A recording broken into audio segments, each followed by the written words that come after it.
కళాయిలోని ఆవాలు జీలకర్ర వేసుకోవాలి. సన్నగా కొట్టుకున్న ఉల్లిపాయలు పచ్చిమిరపకాయలు కూడా వేసుకొని బాగా ఫ్రై చేసుకోవాలి. ఇలా ఫ్రై అవుతున్న దాంట్లో తగినంత సాల్ట్ వేసుకొని బాగా ఫ్రై చేసుకోవాలి.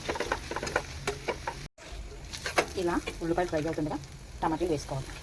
నేనైతే ఒక టమాటా వేస్తున్నాను, ఎందుకంటే కారం కొంచెం పసుపు వేసుకొని బాగా ఫ్రై చేసుకుని ఈ విధంగా ఫ్రై చేసుకుని కలుపుకుందాం శుభ్రంగా.